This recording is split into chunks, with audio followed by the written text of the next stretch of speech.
I have been looking at this product for a very long time now, the GPD, and this is the Plus Edition.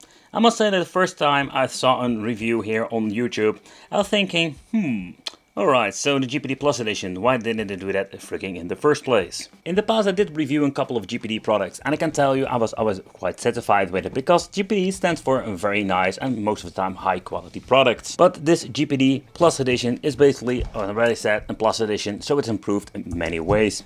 So the packaging itself looks very nice, I must give them some extra kudos for that. But when you're looking at the main problem with these products nowadays, there are so many handhelds coming out, it's going to be quite difficult to choose which one will be the best one for you. And it's nothing different with this handheld. I really like what you can do with it, and when it comes to certain things you can do with it, playing some games, emulation, this thing has a lot to offer. So it comes with a very nice high quality charger Type C, a very cool long nice quality cable, and that is the minor things that we're going to see. There are so many interesting parts to it, to this handheld. But let's take a close look at the handheld itself, because this handheld has a lot of potential. In the past I have seen, let's say, handhelds that had the option to use it like a phone, so that is something not really new. It's pretty damn cool that you can use it like a phone with dual SIM. But that's not what we're going to focus on today. I want to take a close look at what can we do when playing games. So what I think is pretty damn cool is the modular system. You can remove the cap over here, and the inside we have the option to add a new attachment, which you can see over here. You slide it in and it looks very nice with two very strong magnetics. And here you can see I need to basically pull it with a lot of force to get it loose. The module system is not something new when you're looking at the normal edition. The Plus edition is basically the same like the previous one, or so what I understand of. So most of what you're going to get is a difference with the specs itself, what we're going to talk about a little bit later.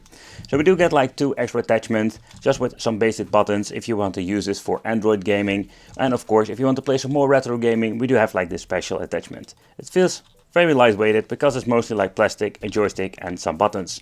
Here we can see the connections and the way how they made it. It's quite interesting, to be honest, and it's very nice to see how nice quality they are making this. Here you can see on the inside we do got these tiny pins that basically make contact with the modules over here, and that's basically how it communicates with each other. And again, like with the previous one, when you're sliding in, it works very well and will instantly be recognized by the system itself. So basically you can remove this cap, and when you're having the Android edition where you can just play, for example, you want to have a combination of using this as a game system with a joystick and use a touchscreen and having shortcuts. So we basically have a couple of ways to play. But in this video I want to focus mainly on, let's say, the retro emulation part, but also the gaming with the full attachment with all the buttons, and I will give you my personal opinion about it, what I think of it. Alright guys, so when you're looking at the GPD XP Plus Edition, it comes with Android 11, it comes with a whopping 6GB LP DDR4 memory, then we do have 128GB storage, and when you're looking at the CPU and the GPU, we do have way better specifications, and we will see that we have better results in emulation. But the question remains, this thing is very cool to look at, but how comfortable is it?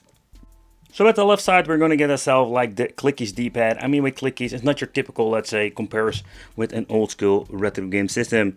The clickies D-pad got a very short, say, travel, and of course the click to it. I personally really like it, and it feels very well even for fighting games.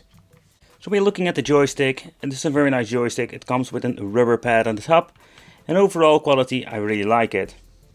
Over here at the left bottom we're going to get ourselves the 3 buttons that we're going to need for navigation through the Android navigation menu. For example, here we're going to get ourselves the back button and the one for going back home. Then we're going to get ourselves the select start, another same quality joystick, but there we're going to get the first issue. So when you're looking over here at the ABXY, I personally really like it, but the downside is they are way too small. And the other problem I'm having is the joystick itself. So what do I mean with it? It's very simple. So when you want to play the ABXY, you can see the analog stick is poking into my thumb. So I've watched some videos, and Retro Game Core made a quick video about it. You can remove the joystick over here, and basically that makes this thing way comfortable to play. You don't have this annoying analog stick sticking into your thumb. The only downside is, and the thing I don't like ripping it off, how long will this joystick survive if you're going to basically rip it off the freaking joystick itself? That's the question, of course, of today, and I must say doing that, I'm not the biggest fan of it. Okay, so at the bottom what we're going to get over here is the two speakers. They are like stereo, but I must say, like, for an expensive product like this, I have heard way better audio when it comes to the quality. Of course, here we can implement the SD card. We have jack out. We can slide it out this thing and even like use this thing for, like say, adding the SIM cards. And of course, then we're going to get ourselves the Type-C connection for charging and data transfer. And over here we're going to get ourselves the volume. I'm very happy that they added a volume control over here. The on-off switch, and then of course we're going to get some ventilation. We also had at the bottom, but this is basically like the exhaust. But you do hear the fan sometimes, and it's not very loud. The thing that I really like are the shoulder buttons. They are placed very well and play very comfortable. So the other thing is, like, beside the position, they come all with micro switches beneath and gives this a very nice feel to it. Another thing I like about it is the shape of the L2 and the R2. They're going to have like an absolutely great shape, so it makes this thing extra comfortable. About comfortable, another thing I really like is the shape at the bottom. So basically, when you're looking at it, it's maybe nothing really special, but when you're holding it in your hand, you feel that this thing plays very comfortable.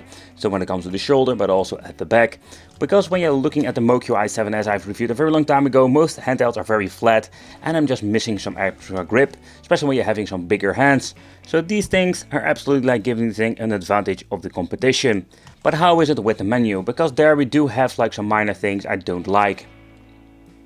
Another thing I really like is the option to have like this modification that we can implement, let's say, physical buttons into the screen itself.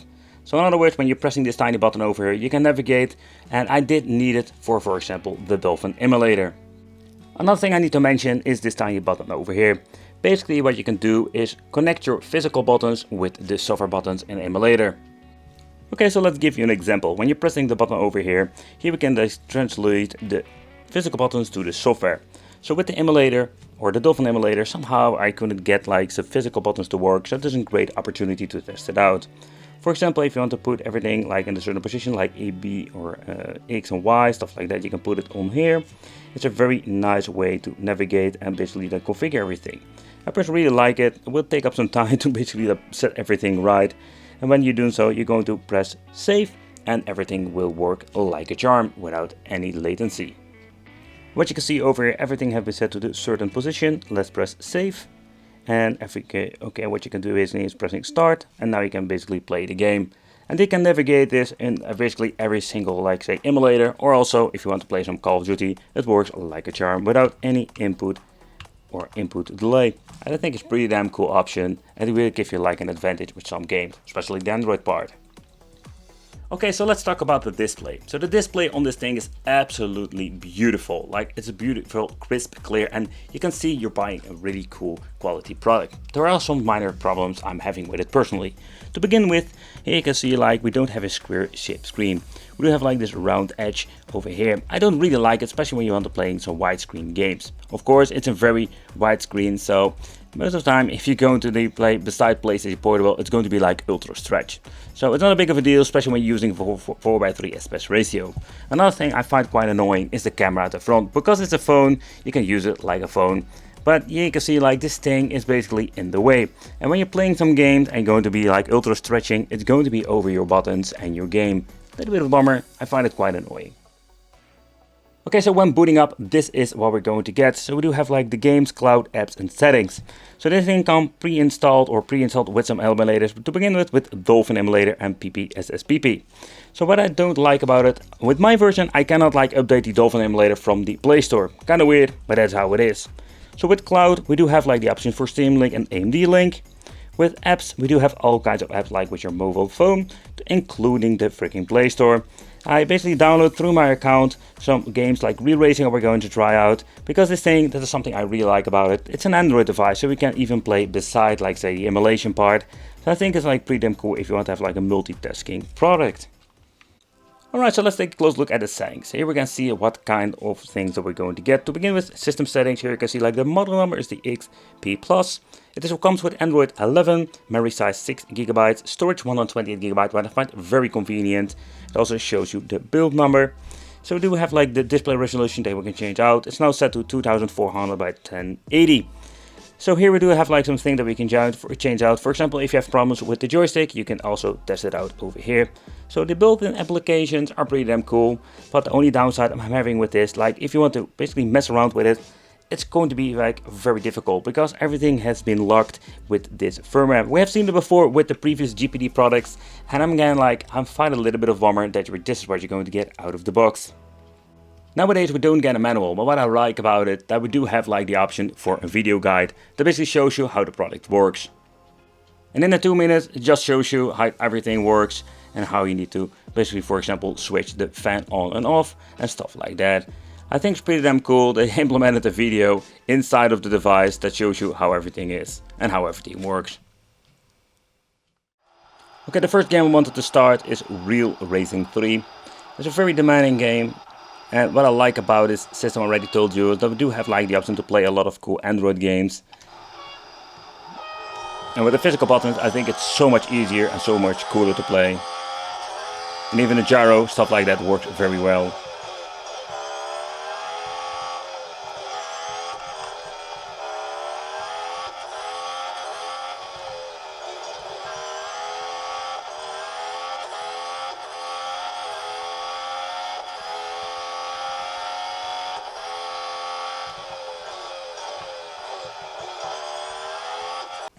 Alright, so let's talk about the Minecraft part of it. What I really like about this handheld, that everything works plug and play. It will recognize the controllers like an Xbox 360, so you can just plug and play, start up the game and just playing. You don't need to mess around with this extra option for converting the physical buttons into software. Nothing of that kind of is needed. And you can just play some Minecraft on the go.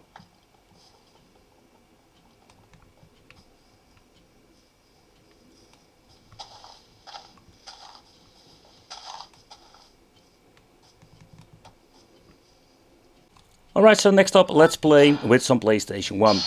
So what I wanted to try with this, try it on high resolution and just see how it runs on the device in combination with DuckStation. I don't understand if like DuckStation is a little bit better than the PSXE. I just wanted to see how it runs. Bloody Roar 2 seems to be running just fine, even on high resolution. And that is why this device really shines compared with the competition. With the competition we can play, of course, PlayStation 1 most of the time on, let's say, a different emulator, and sometimes even on like lower resolutions.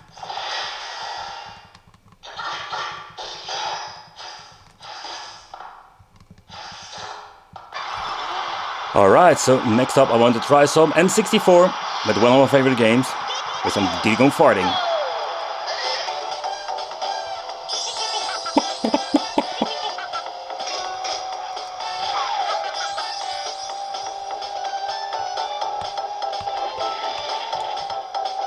Crap, missed the balloon.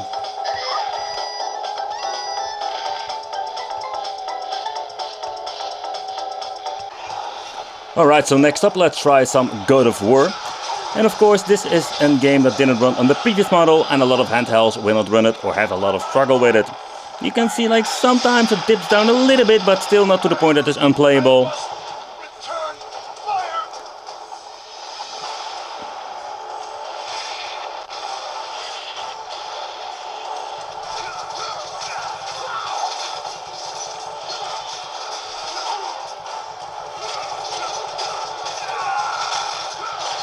Here you can see like it dips down to 54.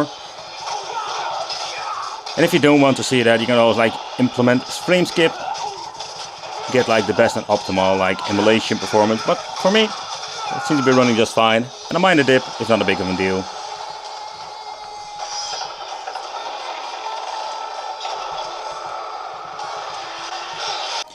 Alright, so next up let's try some Dreamcast with Dream, one of my favorite emulators to use with Android devices. And we can even push this thing very nicely to the higher resolutions, where we do get stuck with, let's say, some basic or better said like normal resolutions with most handhelds. This looks absolutely amazing on this.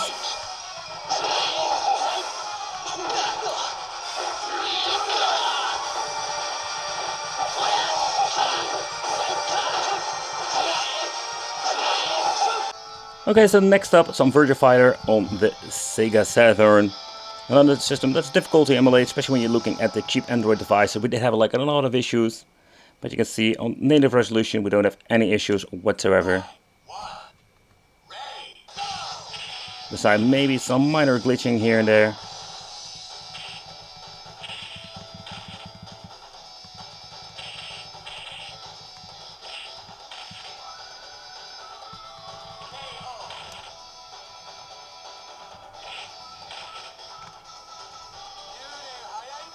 Here you can see like the KO is glitching, stuff like that.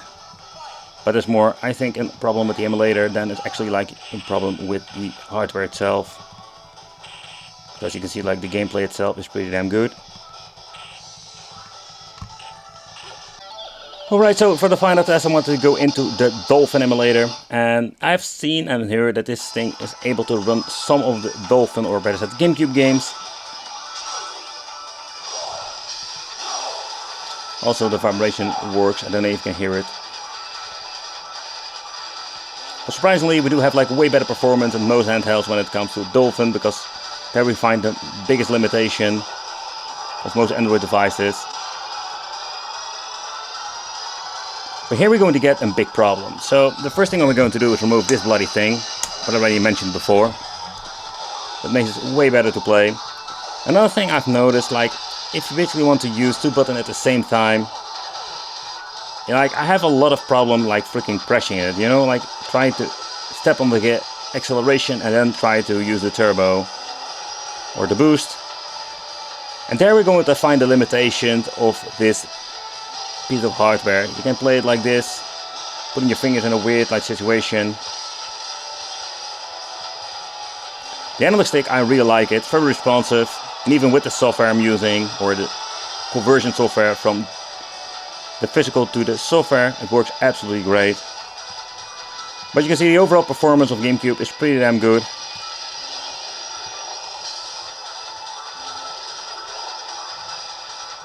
So that's absolutely a win for the GPD when it comes to the emulation performance. But again, the right joystick, I am not a big fan of it. Especially when you don't remove the joystick itself. The modular system is pretty damn cool, but they need to improve the right part over it. If they would do that, it would be so much better. Alright, so let's top it up with PlayStation 2 on this device and make this an absolutely cool PlayStation 2 portable device. But of course, when it comes to PlayStation Portable and Ether SX2, I really love the emulator. I'm very happy that they made something that runs very well. But on a device like this, we do have the problem that it doesn't run perfectly. A little bit of bummer. Maybe you can mess around with it to get a little bit better frame. Maybe you can see like it gets stuck on 30. And this, of course, not the way you want to play games. Maybe with tweaking and a lot of messing around, you can maybe get some games to run better. But I think like PlayStation 2 is too much to ask from this handheld. So yeah, in this case, there is no PlayStation 2 portable. Nope. So when it comes to this device, we do have like some pros and cons. So let's talk about the cons. The biggest con, I think, is like this thing does have like a horrible, let's say, A, B, X and Y button. In combination with the bloody joystick that's in the way and basically sticking in my thumb, that's a bigger problem. And they can just basically replace it by just removing this bad boy and saying, you know, let's remove it with a different module. And that is something they can do in the future. I'm hoping they will do. So the positive thing is like the Plus Edition, I already said in the beginning of this video, they should have done it in the first place and basically have something against the competition, because there is so much stuff coming out now that we do have like so many different choices. And yeah, I think the price point of this is not of course lying, because it's a quite expensive thing to buy. So yeah, let me know in the comments, what do you think of this? Do you think it's worth the extra money and having all the awesome features like Android touchscreen, and or do you like prefer to have like just a normal regular Embernic, Pauke or other brand? Let me know what do you think of this. Well, thank you for watching. Consider subscribing, hit that little bell, become a Wicked family, and it would be great to see you in the next video.